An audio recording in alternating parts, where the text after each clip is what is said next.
পবিত্র ঈদুল আজহার দিন দেশের সবচেয়ে বড় ঈদের জামাত অনুষ্ঠিত হয়েছে দিনাজপুরের গোরে শহীদ বড় ময়দানে। শনিবার সকাল 8:30টায় শুরু হওয়া জামাতে প্রায় 1 লাখ মুসল্লি অংশ নেন। ভোর থেকেই নতুন পোশাকে মুসল্লিরা মাঠে আসতে শুরু করেন। শুধু দিনাজপুর নয়, আশেপাশের জেলা উপজেলাগুলো থেকেও আসেন অনেকেই। জামাতে ইমামতি করেন আন-নুজুম ইসলামিক একাডেমির পরিচালক মাওলানা মাহফুজুর রহমান। মোনাজাতে দেশ, জাতি ও বিশ্ব মুসলিমের শান্তি কামনা করা হয়।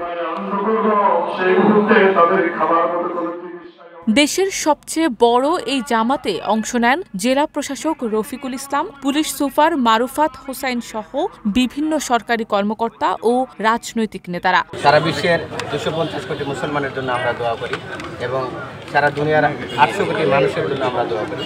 আল্লাহ তাআলা 18,000 মাখলুকাতকে সুস্থ এবং সুন্দর রাখবেন, সেই দোয়া আমরা করি।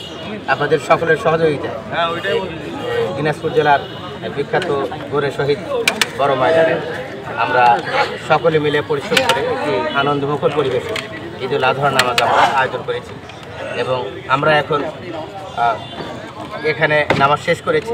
আপনাদের সকলকে আন্তরিক ধন্যবাদ জানাচ্ছি। আমরা চেষ্টা করব যে পৌরসভার ভিতরে যে সকল এলাকায় কোরবানি পশু জবাই করা হবে সেই জায়গাগুলো পৌরসভা এবং জেলা প্রশাসনের তদারকিতে অল্প সময়ের মধ্যে পরিষ্কার পরিচ্ছন্ন হবে। আমরা সেই বিষয়ে নজর দেব। আপনাদের কাছে অনুরোধ থাকবে, ঈদের সময় ঘরে ফেরত হাজারো মানুষ সবাই যেন স্বাচ্ছন্দ্যে ঈদের সময় পার করতে পারে। আমাদের ছেলেমেয়েরা যারা মোটরসাইকেল বা অন্যান্য বাইক বা যানবাহন পরিচালনা করে, যানবাহন চালায়, তারা যেন সীমিত গতির মধ্যে থাকে। আমাদের পরিবারে একটি দুর্ঘটনা এই সারা জীবনে সেই দুর্ঘটনাটা কান্না হয়ে থাকতে পারে। আমি আপনাদেরকে অনুরোধ করব, আমাদের ছেলেমেয়েরা যেন সীমিত গতির মধ্যে থেকে মোটরসাইকেল সহ অন্যান্য যানবাহন তারা চালায়। এই ঈদ দিনাজপুর জেলার 35 লক্ষ মানুষের জন্য আনন্দময় হোক।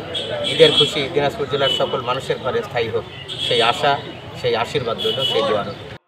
এ সময় নিরাপত্তায় ছিল কঠোর নজরদারি। ঐতিহাসিক এই মাঠে 1947 সাল থেকে ঈদের জামাত অনুষ্ঠিত হচ্ছে। 2017 সালে এখানে 52টি গম্বুজ, 4টি মিনার ও 32টি আর্চ সহ দৃষ্টিনন্দন অবকাঠামো নির্মাণ করা হয়। এখন এটি আলোকসজ্জিত বৃহৎ ঈদগাহ হিসেবে পরিচিত। শারমিন নিশু, ঢাকা পোস্ট।